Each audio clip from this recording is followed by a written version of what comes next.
This is my step-by-step blueprint to crushing every exam and becoming a top student. It's a complete guide that will give you everything you need to get better grades, even if you lack discipline. And it's easier than you might think. My name is Daniel. I help students achieve their goals and become the best version of themselves. It took me 7 years to be able to make this tutorial. Let's get into it.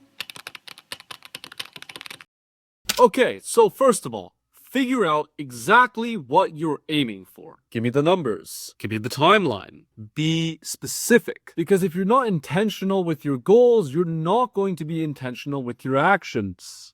And I get it. You don't want to spend that much time planning or thinking. And so I decided to make a free template that you can use to follow along with the rest of this video to make it 10 times easier and faster. Link in the description.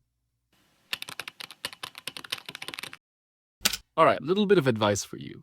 I always try to start broad and then specify. All right, so now let's take a closer look at your goal from step 1. And so to help you guys understand, I'm going to make an example of my own. Let's say that my goal is to achieve a 98% on my next math test in 3 weeks. Now, in the context of acing exams, studying is the core component or the main action. Well, no shit, Sherlock. Now, naturally, the next thing you're going to be thinking about is, well, how do I study and how long do I study? But you have to understand that if we are trying to optimize our life around this specific outcome, then we need to reverse engineer this problem. Instead of thinking about, well, how long do I study? You ask yourself, how many hours of work would it take every single day to guarantee that I get what I want? Be extreme, because it's probably what it takes, if not more. And I would rather overkill and get what I want instead of doing the bare minimum and praying that it works out. And so when we're thinking about this question, we have to consider a couple of things. First of all, how prepared am I already? Am I very prepared, not prepared, or absolutely cooked, right? The second one is, how smart am I really? Let's be real. Some people can pick up information faster, learn faster, or memorize faster. And that's just how it is. You can train it, but that's a discussion for another time. And finally, how long do I have to prepare? So, in my case, right, let's say that I am absolutely cooked. I have no idea what I'm doing. I am kind of smart, like I can memorize information kind of well. I'll use yellow for this one. I can maybe memorize the information pretty quickly. I just need a bit of practice and make sure I don't make any silly mistakes. And finally, I have about 3 weeks until, oh my God, you know what? Come on, I gotta focus up here. 3 weeks until this test or exam happens. Okay, so this is where you kind of have to play around with your own brain here, because this is something that you would know yourself, right? Now ask yourself the question again, how many hours would it take for me to guarantee that I get what I want? In my case, I think if I want to guarantee that I get 98%, given all of this information, I'm going to say that it takes about 4 hours of studying a day. Okay, I have my numbers down, but how do I know how to start if I don't even know how to study? Good question. In all honesty, there are probably a million different study methods out there. And for some reason, they all have these really fancy names that make them sound a lot more interesting than they actually are. But here's the point. Half of you guys have no idea how to study. And the other half of you guys obsess over finding the best study hack for the most optimal study routine that you can get. Now, I myself have been on both ends of the spectrum, and to make it as easy as possible for you, I have distilled all of the study hacks in the world that I could think of into just 4 basic actions: solving problems, teaching others, reciting information, and writing notes. It's super simple. Take 2 out of the 3 study methods and apply them to your own study sessions. The best students are able to apply their knowledge in different ways. That's why the goal is to turn declarative knowledge, which are basically things that you know about and hear, into procedural knowledge, which is basically things that you have solved, mastered, and can break down. Think about learning about a cooking recipe versus actually cooking the food, right? It's a different experience. If I were to put it in a more simple definition, it would be declarative knowledge is knowing about, and procedural knowledge is knowing how to. And so some of my favorite combinations for doing this method and switching things up is writing writing notes, doing problems. Another combination is writing notes and teaching others. And lastly, teaching others and solving problems. Do with these what you wish. These are just my favorite combinations, so check them out if you think they are worth trying. Hey, real quick, guys, I just want to announce that I've created a new online community to help ambitious students become the best version of themselves and meet other people who are trying to do the same and work together and keep each other accountable. And so over here, as you can see here, this is a platform called School, and it's basically just an online community that I want to build in order to help students become the best version of themselves, like I said, and just help people out, connect with other high-performing students. And I've already got a couple of people in here, but I would love it if you would want to join as well. We're going to do Q&A calls, or we're going to do posts and meetings where, you get to ask your questions, and I will personally answer your questions. And overall, it's going to be a small, tight-knit community filled with like-minded people who I hope will support each other. And yeah, that's basically it. So if you want to join, if you want to talk to me and the rest of the people out there, first link in the description. I'll drop it down there. Thanks again. And boom, in just about 5.5 minutes, I have taught you how to properly define goals, how to figure out inputs that guarantee success, and also simplified the studying process into 4 easy and understandable actions. And before we move on to the next point, make sure you have written down your goal, how many hours of work per day to guarantee the goal, and which combination of study methods work best for your exam. I'm willing to bet that a lot of you guys are looking at this planner right now and thinking to yourself, 5 hours a day? It's way too hard. I don't have time for this. I've got better things to do. And so that's what we're going to solve at this stage. Alright, so again, I'm going to start with the most basic action first. Right now, we don't have time. We want to make time because we want to follow this schedule right here. The only issue is we don't have time. So it's very, very difficult to do something if we don't have time for it, if we can't afford it, right? And so we need to be able to align and clear up our schedules so that we don't get this ugly piece of shit right here. Okay, so how do we do that? Well, the most simple answer is make time, clear schedule. Whoa, sounds very, very fancy, doesn't it? No, it's very fucking simple. And here's how. This all comes down to making sacrifices, which is one of, if not the hardest part about self-improvement. Luckily, I've taken so many coaching calls at this point that I've been able to derive a list of all the problems and all the complaints that people have when going through this step. And I'm going to go through it with you to give you the best chances of success. And so listen up closely because I can almost guarantee that you're facing one of these obstacles right now. So, number 1. I want to do lots of things. That is completely fine. You can do lots of things. Do whatever you want to do. But you have to understand that if you want to get something that is hard to get or something that takes skill to get, well, then you need to get better. And you can only get better if you spend more time on it. And so basically what I'm saying is if you want better stuff, I should have just typed this one out. If you want better stuff, you need more time. And you can't have both, right? You can't wish to buy a new pair of shoes and not want to pay the price of the shoes. It's just how it is. It's the relationship about how things work. And so if you want to do lots of things, go ahead. Just accept that you're never going to be good at anything. Okay, that's the first one cleared out.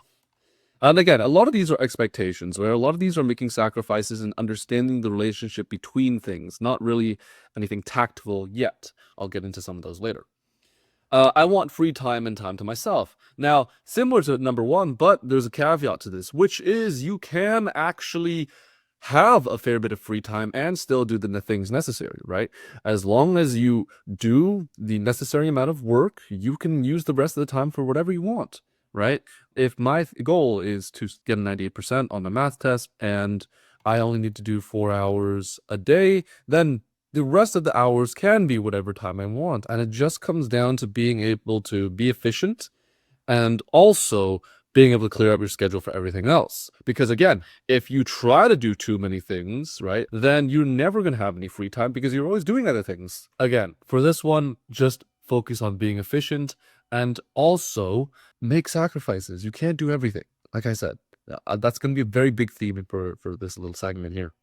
I am stuck with certain commitments. So this is things like going out with family because they need you to help them with something, or going to clubs, going to team practices, right? These are things where you can't really just drop right away. Now, this is going to be a little bit more difficult, but you have to ask yourself, again, this is, going with the theme of sacrifices, which is, which one, let me write it down here, which one is more important? Or will I live / survive if I drop this one?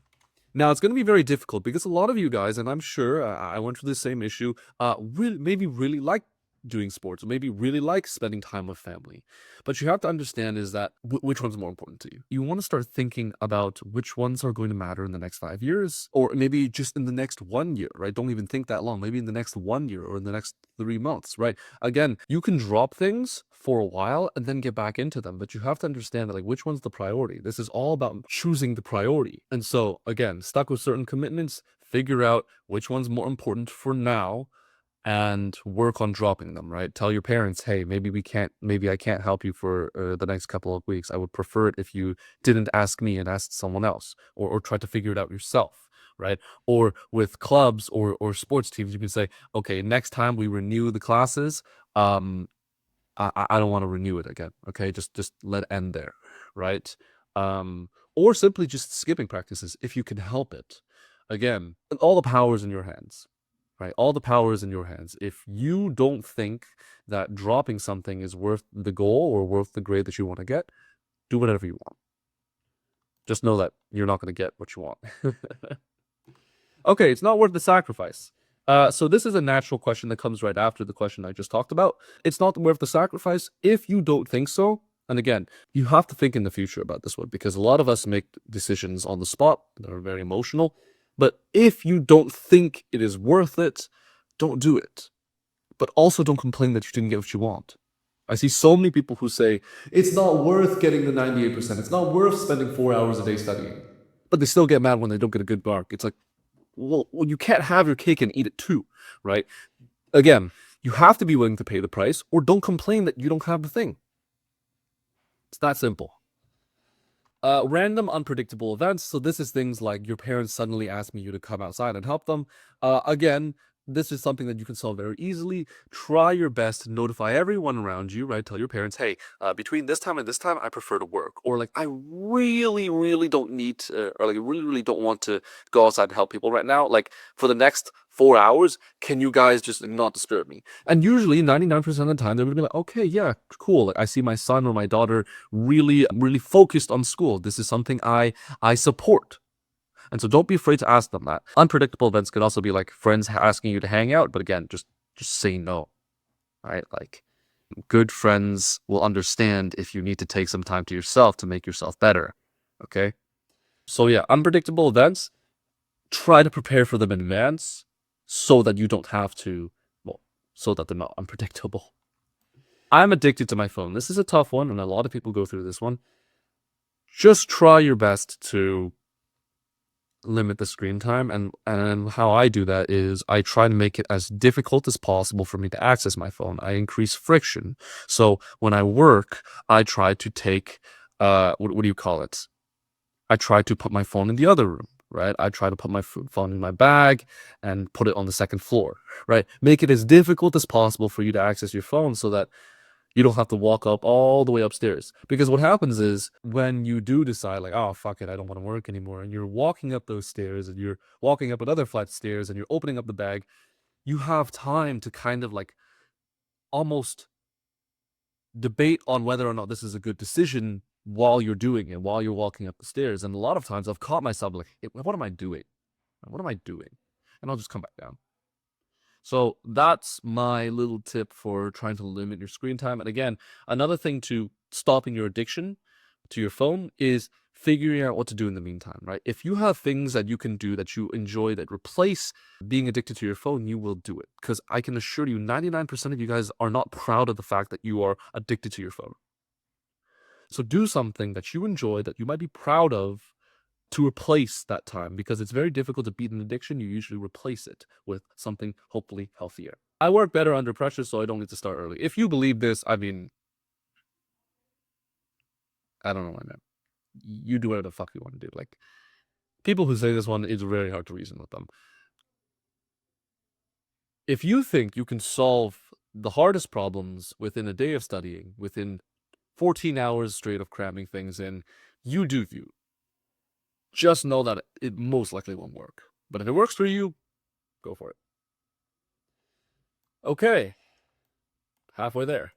I get tired from school, so I can't work. Again, this is something that comes back to sleep and also being able to refresh yourself. I get this all the time too. Even if I get around 7.5 to 8 hours of sleep a day, but sometimes I still get tired from school or tired for coming back from school. I try to take a break, but you have to be very careful, because what happens is, if you go through this, you'll know that you take a break and suddenly that 15-minute break turns into an hour break, turns into 2 hours, right? So first of all, I try not to eat anything. I know that I know that a lot of you guys get hungry when you come back from school, but I try not to eat anything, because as soon as you eat something, it ends up fogging up your brain a little bit. If you've ever eaten a lot of food, you can kind of understand that it kind of like makes it a little harder to think. So I try not to eat anything. I try to set a timer for myself so that I can get back to work. And so let me see if I have it here. I don't have it right now. Okay, never mind. Maybe I'll show it on screen a little later. Ask my editor to put it in. But I have a little timer, and I set it up for like about 15 minutes, and I can just relax, look at my phone, do whatever. Tried before but didn't work. Well, maybe it's not the strategy that doesn't work. Maybe it's just you that didn't work, A lot of times the strategies themselves, like most strategies, study methods or whatever you want to call them online, they work. It's just that the person doesn't work hard enough to make it happen, or maybe just isn't smart enough yet, and that's completely fine, right? This one, it really just comes down to how good you are and how much effort you put in. It will 99% of the time work. You just need to make it work. I don't want my whole life to revolve around school, and you don't have to. You just have to revolve around school for a season. Again, this comes back to, you need to pay the price if you want to get what you want. And you're not going to be able to do that if you don't want to pay the price. And so if I want a 90% right now, I can't expect to just study 30 minutes a day and get away with it, especially if I'm not very, very smart to begin with. And so this is the price of success. The price of excellence is the elimination of alternatives, and you need to be willing to follow that. Otherwise, I guess you'll just be sad forever, and I wouldn't want to live that type of life either. I'll figure it out later. There's still time. There is never time, okay? Like, from the moment you're born, you're competing with other people, and the reality is, the person who is better than you, who will get the job interview, who gets the job, who makes more money than you, most likely have sacrificed more things when they were younger to get to the point that they are now. And sure, you can argue that, hey, there's, someone was just born smarter. Sure. So what? Life is unfair. You know what I mean? Like, I used to get really mad that some people were just naturally smart, but like, what do you do about it? You know what I mean? So, don't figure it out later. There's not much time. You're still young, but that doesn't excuse you from working harder and working on yourself. I don't have the willpower to stick to a schedule anyways. This is why I try to make it as easy as possible for you, right? At the end of the day, if you really think that you need motivation to get anything done in life, you're never going to get anything done in life, because motivation is like it's a fleeting feeling that never lasts, right? And you have to stop thinking about motivation as the ticket to success. That's discipline. Discipline's the ticket to success. Motivation is like your foot in the door. You know what I mean? It is your chance to get in the game, but discipline's how you stay in the game. And so you have to start trying to work on your discipline, and you do that by making things easier for yourself, lowering the bar for success, right? Instead of trying to do 50 push-ups a day, maybe just do 5 a day, right? And you gradually overload and you positively reinforce yourself. You reward yourself for doing the things that make you better, even if they might not feel as, what would you call, what's the word? As comfortable in the moment. I need to relax first. I've earned it. Cool. You have definitely earned it. You should feel proud of yourself. Just know that there's someone who is a little crazier, who doesn't want to relax right away, who's going to beat you. Now, do you have to follow that person? Absolutely not. Again, do whatever you want to do. Just saying, a lot of people take this one a little too far and say, oh, I've done about 15 minutes of work. Let me relax. I've earned it. You know, like most people wouldn't understand that. Like 15 minutes, you barely get anything done in 15 minutes, and you're right. But some people are very like very hardcore on this. They're like, no, 15 minutes is a lot for me. Like, I need to reward myself. And so obviously there is a balance between the two. You have to be able to figure that out for yourself. Otherwise, you would just end up coping and getting no work done. So I tend to fall on the other side of the spectrum where I work a little too much without relaxing. And again, that's also unhealthy, but try to find your balance. But just know that the work just needs doing. And if you want to get to where you want to go, usually more work will get there and not more relaxation. Just something to think about. Lastly, it is cringe. If it is cringe, I guess just be okay with never getting what you want. I don't know what to say. You're right. You can live your life in a not cringe way. You just also won't be that good at anything. I don't know what to say. After all that, I hope I've been able to solve some of your problems and also answer some of the questions that you might have had. And I also hope that you understand the importance of sacrifice and how it is necessary if you want to make time to get to where you want to go. And I just want to throw this out there for anyone who's still having a hard time deciding. You can do whatever you want to do. Live the life that you want to live. But the price of getting what you want or the price of achieving that goal stays the same. And if you're not willing to pay that price, then don't feel sad or mad when you don't get what you want. And I hope that little decision-making process makes it easier for you. Because if you're not willing to trade this for that, then don't be sad when you don't get that. And that's just how it is.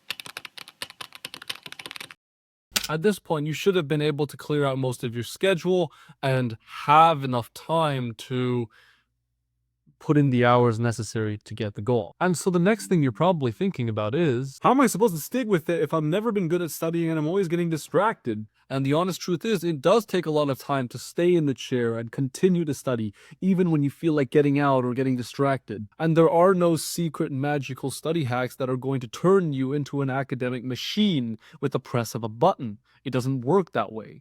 But there are little adjustments that you can make in order to make it easier to work, to make it feel less painful, and to make it easier to get into the zone. Your environment, friends, and family play a big role in how productive you are, and you want to optimize all three of them to make it more likely that you achieve your goals, or at the very least make sure that they don't interfere with you achieving your goals. One of the best ways to optimize your environment is to separate where you work and where you play. And this is something I've talked a lot about on my channel, but basically, our brains associate our environment with what we do in them. For example, when I'm in my bedroom, I probably would feel like sleeping. When I'm at school, I probably feel like working. If I'm, maybe in the living room, maybe I feel like relaxing. And these are just the things that we pick up because we're so used to doing a specific behavior in a certain setting. Now, here's the thing. If you work, sleep, eat, and play in the same exact room, your brain can sometimes get confused on what exactly to do. Which is why people like to go to the library to study. Which is why people say, oh, I work better at home, or I work better at school than I do at home, whatever, right? It is because they associate a certain environment with a certain level of productivity or certain action in general. And so the long story short, if you want to make it easier to get into the flow state, to focus up and become not necessarily motivated, but make focusing easier, dedicate a specific room, corner of a room, or corner of a table to productivity and never do anything else in that area. And what you'll notice is that when you get into that environment, you start to pick up on the things, right? Maybe blue wall, orange light, right? And now you're like, well, blue wall, orange light, must be time to study. If it sounds stupid, you can look it up. There's the science explains it better than I can, but try it out because it's really, really helped me. The next thing that holds a lot of students back from optimizing their life is their friend group. A lot of us want to belong somewhere. We want to be popular. We want to fit in. And we tend to compare ourselves to literally everybody we can think of. The issue is most people are not going to go to the life path that you're going towards, right? They want to be a doctor. You want to be an engineer. They want to party all day and peak in high school. You want to actually plan for your future, right? Different life paths, different plans for the future. Now, even with that in mind, a lot of people are still thinking, well, this person's so good at social stuff, so maybe I should just do what they do. Oh, but this person's really good at math. I'll do what they do. And what happens is you start to live a life that you don't actually care about. You chase goals that don't actually matter to you. You pivot your life path to a life path that isn't actually authentic to you. And the issue with that is that you never actually make progress in things that you want to make progress in, because you're tricking yourself and thinking, oh no, this is the most important thing. Oh, this thing will get everyone else to give me attention, and that's why this is the best thing. No. And so my point is, don't compare yourself to the people you don't want to be like and to the people who are going to a place or a different life path that you don't want to go to. And that means cutting off friends that make it less likely that you achieve your goal. That means maybe skipping hangouts. That means maybe just finding some new friends on the side that are actually more aligned with what you want to do and getting to know those people instead. And the last one to optimize is just making sure your parents don't get in the way of you trying to study or, messing up your schedule or whatnot. And it's very simple. I already covered this in the last little segment, but basically tell them about your goal, your intention, your schedule and everything, and just try to negotiate with them, work out a situation, work out a system where, hey, between this time and this time, don't disturb me or whatever. Because again, 9 times out of 10, they will see how dedicated you are to achieving a goal or, making sure that you get good grades, which is something that every parent wants to begin with. And so they will try their best to work with you and not against you. All right, so now that you've figured out how to optimize your environment, I'm just going to go through a couple of complaints and excuses that some people might make when going through this step. It's going to be much shorter than the last segment, but if you want, you can just skip ahead and move on to the final segment, which is arguably the most important, where we talk about how to stick with the plan. All right, so here we are. This is a very short list this time, but I thought it was worth mentioning anyways, just in case anyone had these issues. So the first one, which I get a lot actually, is I don't have a clean or extra room. And again, this is completely fine. I'm not asking you to buy a new house, right? Find an extra table that you can put in a corner of your room, or literally just separate your table in half. I mean, that's like the worst case scenario, but I mean, it's better than nothing. Okay?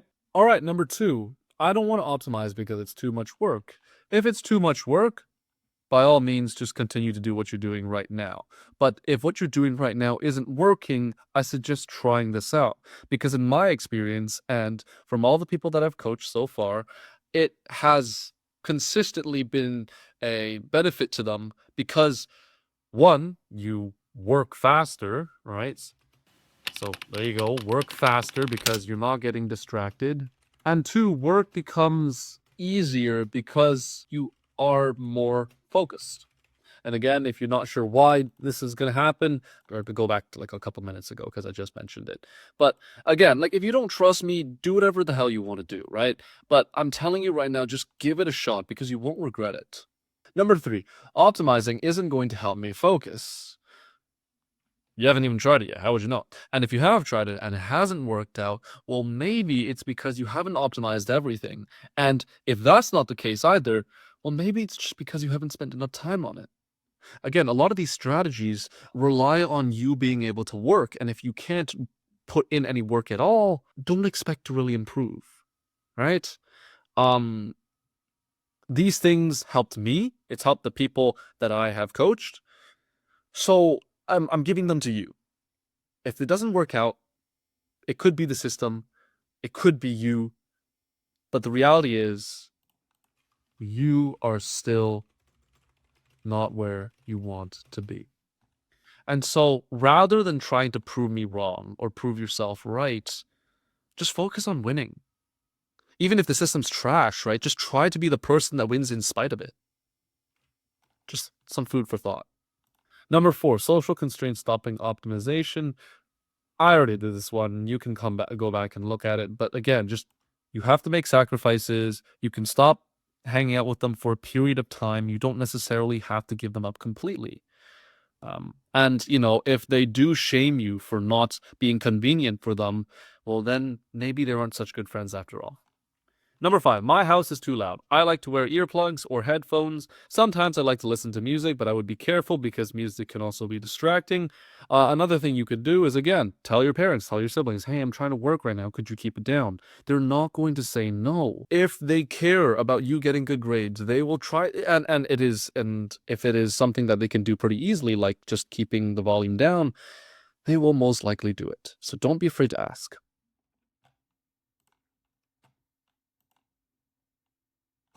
At the end of the stage, you should be prepared to start working and to start grinding. You've got the plan, the schedule, and now the circumstances to back you up. And I can already tell that you're having doubts. Well, what if I just wasted all my time on something that I can't even do? And this is where successful people differentiate themselves with losers. And yes, it is the last and most difficult step, which is sticking with it. And do you want to know the crazy thing about sticking with it? It all comes down to your expectations. Because most of us have these unrealistic expectations that make chasing goals even harder than it already is. We are impatient, we are arrogant, we are confused all the time, and a lot of the times we just don't want to work. And so I've developed a list of a couple of problems that I've seen a lot of people have with sticking with it, being consistent, being motivated, whatever you want to call it. And I'm going to go through every single one of them with you right now because this is arguably the most important step out of everything I've talked about so far. Okay, number 1, results don't come fast enough. This is something I see students struggle with all the time, especially on repeat calls where I went on the first call with them, I gave them the plan, they came back and they're like, this is not working, it's not fast enough. And it's like, well, dude, we've been only doing it for 2 weeks, right? And like my point is, you just don't want to have unrealistic expectations because it makes everything harder. Results not coming fast enough is usually 2 things. 1, it's because you didn't put enough work into it, or 2, your work isn't as efficient as you thought it was. And let me break this down, right? So let's say we had this plan, right? Let's say, I think I need to work 4 hours a day to get this 98% on my math test. And I don't get it. Or, like I'm still not really making progress and I'm still getting stuck on the same topics. Well, it's like, well, maybe I need to put in more time. Or maybe the study hours that I'm doing right now isn't very efficient. Maybe I need to change my study strategy. Maybe I'm doing something wrong. And so then it becomes a thing that you can actually train and not, oh, this isn't happening fast enough. This must not work. Like I said a few minutes ago, it's not that the plan doesn't work. It's that you don't work. 99% of the time. There are exceptions, obviously. But to assume and to be arrogant enough to say that, like, oh, I'm part of that 1%, it just doesn't work for me. You're just setting yourself up from failure. And so results not coming in fast enough means that either you might want to up the volume of work that you're doing because maybe your original estimate was wrong, or maybe you want to take a look at how you're working, how you're studying. What am I doing? Am I getting distracted when I'm studying? Is this study method actually not that good? What am I missing here that is preventing me from getting the result that I want to get? Again, there are places where you have to think for yourself. Because again, like I don't know everyone's life, right? Like there are things where you're going to have to analyze your own situation and tweak. But to say the results are not coming fast enough is just simply a demand of the universe that is unrealistic. Number 2, no motivation. I get this one all the time. And you probably experienced it too. And I have experienced it myself. No motivation is, again, Don't expect motivation to be a constant source of energy. It's not. It's like a booster juice, you know? It's like a shot in the arm to get you going, but it's never anything that is meant to sustain you for long. And so instead of relying on motivation and saying, if I don't have motivation, I can't work or I can't work well, frame it like this. You are motivated when you're positively reinforced by something. Meaning, let's say someone tells you to do a push-up, and you do a push-up and they give you $5. Well, you're like, well, fuck. Now I want to do more push-ups. You're more motivated to do more push-ups because you've been positively reinforced by something. And so, instead of thinking about motivation like, oh, well, when's the next motivation drop gonna come? You want to think about it as momentum. Because here's what happens. In the beginning, you have lots of motivation. You know, you watch this YouTube and you're like, oh my God, I'm so pumped up, right? So you have this initial dip of motivation, and then you crash right all the way to the bottom again. And you're like, well, fuck.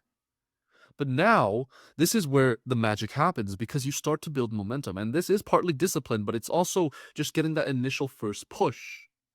When you wake up from bed and you feel like, oh, I don't really want to work, but you know, I don't have that much time in the afternoon, so I gotta start studying in the morning. Just by getting downstairs and doing about maybe 5 minutes of studying, you positively reinforce yourself. And again, this is a mindset thing too, but it's like, well, damn, I just got myself down here. I've been studying for 5 minutes. Like, I can really make this happen. And so what happens is you go from being flatlined to like a little bit, right? You're a little bit there, and the motivation stacks. It's called momentum, right? Because you continuously positively reinforce yourself through being proud of yourself. Now, obviously, you can like reward yourself with like, oh, after 15 minutes of studying, I'm going to eat ice cream. I try not to do that because again, that can be unhealthy and not sustainable. But if you reward yourself mentally by being proud of yourself and saying, "Wow, I respect myself more for doing this thing," suddenly you're more disciplined, you have higher self-esteem, and it's like, well, this just becomes easier, right? Because now after 5 minutes, like, oh, I can probably do an extra 5 minutes or maybe 15 minutes, right? Let's say you study for an extra 15 minutes. Well, now the motivation bar just continues to go up and up and up, right? And the thing is, sometimes, and I know, geez, I know a lot of you guys who are really hardcore studiers. You sit there and you get into this flow state, and you're actually almost afraid to leave the chair because you're like, no, no, no. If I leave the chair now, I'm never gonna like I'm in this like the flow state right now. I can't afford to lose this. I never get the flow state, and you're just constantly going. And so what happens is you actually just go up and up and up to the moon, right? And you end up studying like 2 to 3 hours straight. And this is what I mean. And so don't think about motivation like a one-off hit. You get the motivation and you sit there and you study for as long as you can, and you try to positively reinforce yourself. Be like, I studied 30 minutes. Damn, this is really good. I could probably go for another 15. Oh, I studied 2 hours. If at this rate, I might as well go for a 6-hour run. Again, don't push this too far, but you understand what I'm saying. It's about momentum, not about when am I going to get the next motivation hit. Number 3, I keep forgetting. This is one that happens a lot, but it's actually pretty easy to solve. Just make reminders. Some things that I used to do before. I'll make a list right here, right here. I used to use sticky notes on my door. I used to use phone notifications.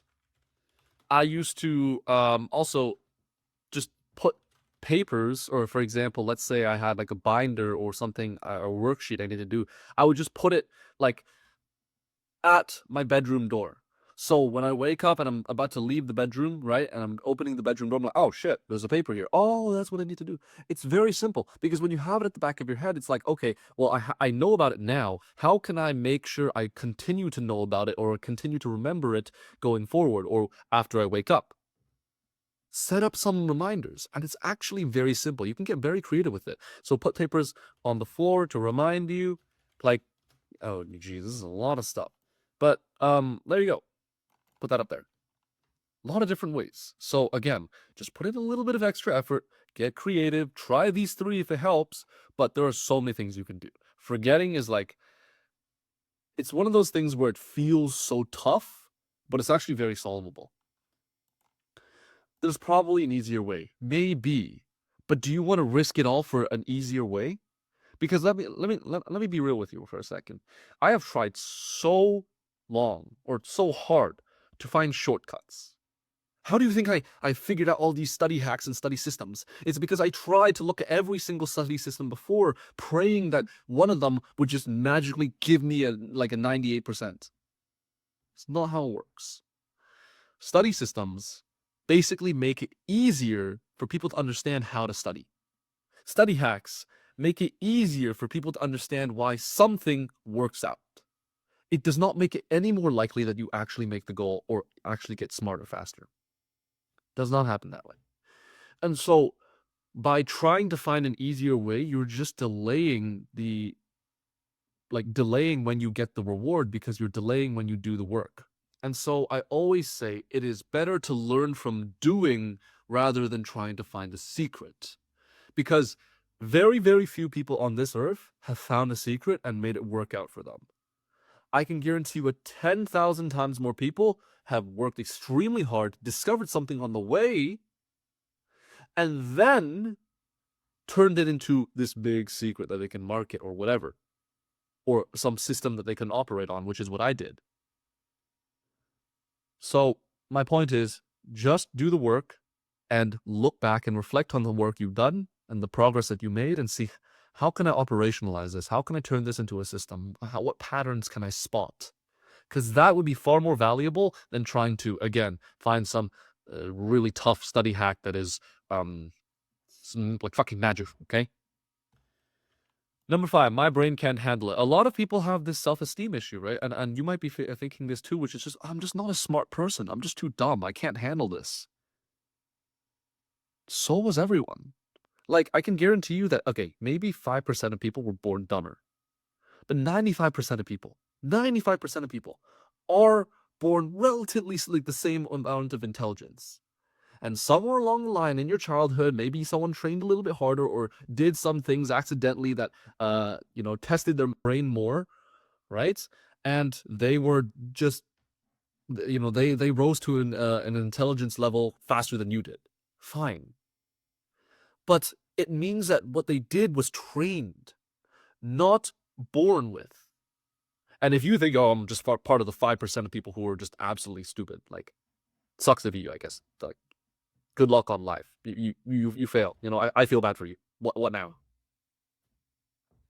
So my point is, you're dumb, sure, but you can train yourself not to be dumb by doing the work. How do you think you're not going to get dumb? How do you think you can go from being dumb to smart? You do the work. It's like, a lot of this stuff sounds like common sense, but like nobody follows it, which is why, again, in one of my videos, I think in multiple of my videos, I say you need to be reminded more than you need to be taught. If you're dumb, how do you become not dumb? Well, you try to do things that make you smarter by doing work, by study, by trying to operationalize and change your methods, adapt. And you're not going to be able to do that if you keep saying, I'm dumb and never do any work. Tried before, but also didn't work. Again, this one's like, and also cringe. These two, it's a you problem. It's not the system problem. It's just a you problem. You think it's cringe, cool, but the reality is the work doesn't change. You don't get smarter. Nothing happens. So stay mad or stay stupid. I guess that's all I can say if you think it's cringe. Tried but didn't work. Again, either you didn't make it work, or maybe the work you're doing is not as efficient as you think it is. Which are both relatively the same thing. It's similar to the first one, which is about results not coming in fast enough. Either you just might have not put in enough work. Maybe your estimate was off, and that's okay. Just adapt. Or your work isn't as efficient as you thought it would be. And this is something that can be trained. This is something that can be just eliminating distractions, because maybe there are distractions out there, right? Or maybe you just need a different study strategy. And I want to be very careful with this because, again, it's like, oh, this one didn't work. Okay, I'll try this one and this one. Oh, this one didn't work as well. That means I need another strategy. That's not true. It might just be that you don't want to do the work, or you're just not used to it. You just feel uncomfortable. So again, there's so many different nuances to this. But tried before and it didn't work, 99% of the time amounts to you just didn't make it work. And that's a good thing, because that means that you can make it work. And I would rather say I wasn't able to make it work than say this doesn't work entirely, because it means that it's completely out of my control. Red marker. Number 8, I can't stay consistent. Again, this is a momentum thing. You have some momentum, right? So let me just erase all this and let me do it again, right? So let's say you got motivated, you built some momentum, and then you went up, and then the next day, right? So let's say you got some motivation from this video, and then it went back down, but then you pushed through it. You start to build some momentum, and you're like, woo, very good. But then you wake up the next day, right? So let's say today's the next day, and you're back to 0. You're back to the baseline, right? Now what? Well, now you just continue to try to do the same thing over and over again. And the point is that you shouldn't expect to stay consistent, but you should be consistently trying. A lot of people fail to be consistent the first time. And they're like, well, fuck, this doesn't work, or I don't make it work, I can't make it work, I might as well quit it. Or I might as well quit. And that's why they never get anywhere. And you might have been a victim of this too, because I know I was. Just because you aren't able to consistently get results does not give you an excuse to be inconsistent with your effort. Let me make that clear. Just because you aren't getting consistent results doesn't mean that you should not be consistently working. You don't have to get consistent results, but if you want to make progress, you need to be consistently working, because the inverse will guarantee that you never win. So let me hammer home this point for you. Just because you're not getting consistent results doesn't mean you should not be consistently working. And so if I got 100% on the first test from studying, but then suddenly I get a 70% on the next test for even if I studied, does that mean I should quit studying forever? No. You should still try to put 110% effort into whatever you're doing, because that's the only way of guaranteeing that you get the thing you want, right? If I want to do good in school, I should be trying to put as much effort as I can in school. That's just how it works. And you don't have to get consistent results, but if you want to make progress, if you want to have the highest chance of getting what you want, then yes, you should be consistently working. Because the inverse of that, the opposite of that, is that you guarantee that you never win. The opposite of consistently working is inconsistently working. And if you inconsistently put in effort, then you guarantee that you get inconsistent results, which is what you have gotten in the first place. But if you consistently work, maybe you'll get inconsistent results, but you also have the chance of getting the thing that you want consistently. And I know I just said the word consistent like a million times, but I hope you understand my point. You always need to be putting consistent work in, because that's the only way to grow. And that's actually really nice, because you can almost guarantee that you grow. Because through consistent effort, and obviously pushing yourself, right, you will be guaranteed to get better. Now, the results will maybe be inconsistent, because sometimes it may take a while, right? You go to the gym, you work out every single day, you don't see muscles or like insane muscles like on day 1 or day 2 or day 3, but you compare day 1 to day 14, it's like, damn, I actually made a lot of progress. All right, that one took a while.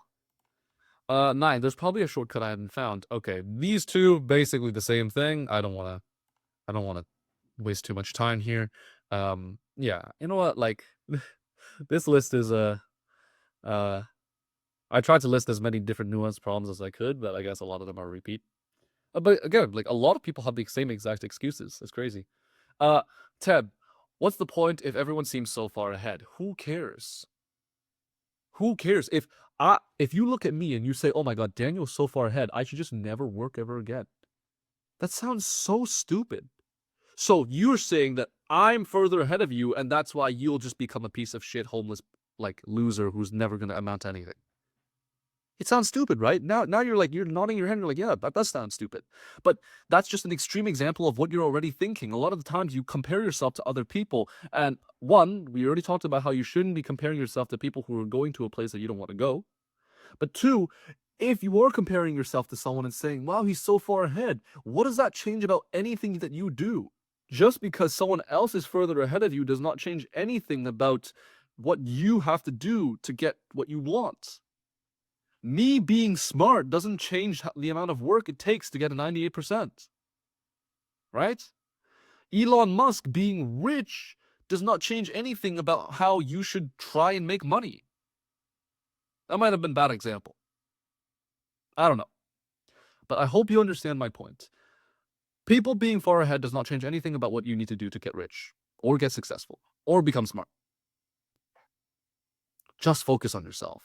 You can compare yourself to others and ask them, hey, you're a lot further ahead than me. What have you done that I can maybe follow? Or do you have any advice for me? That's fine. But to say that I won't try or it is useless because other people are further ahead than me is just setting yourself up for failure. And a lot of you guys, I'm telling you right now, a lot of you guys do that. And it's not just this specific excuse. A lot of you guys just have this random belief in your head that has basically no logic behind it. And it sets you up for failure because it prevents you from taking action. And it also discourages you from doing work and makes work feel a lot harder than it should be. Okay, so that's number 10. Number 11, I want to change, but I just can't. You're right. You can't change. You have the hardest life ever. Congrats. What are you going to do? Die now? Like, sure, you have the hardest life. Everyone's so sad for you. You can do it. And what? And what? Listen, you can have the award for hardest life, but it doesn't change anything about your circumstances.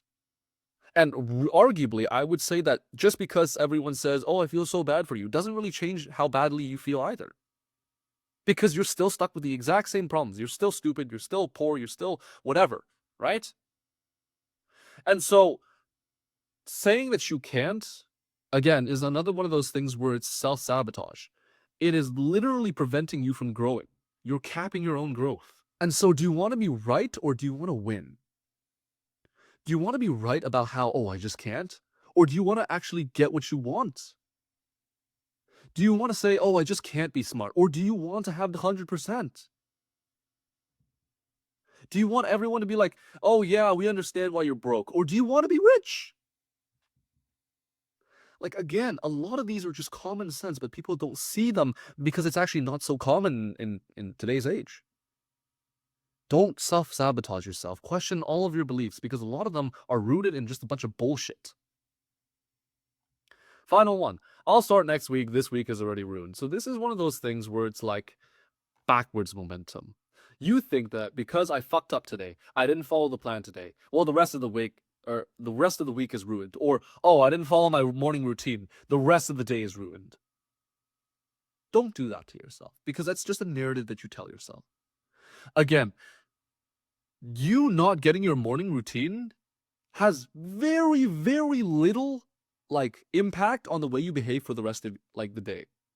Besides the psychological aspect.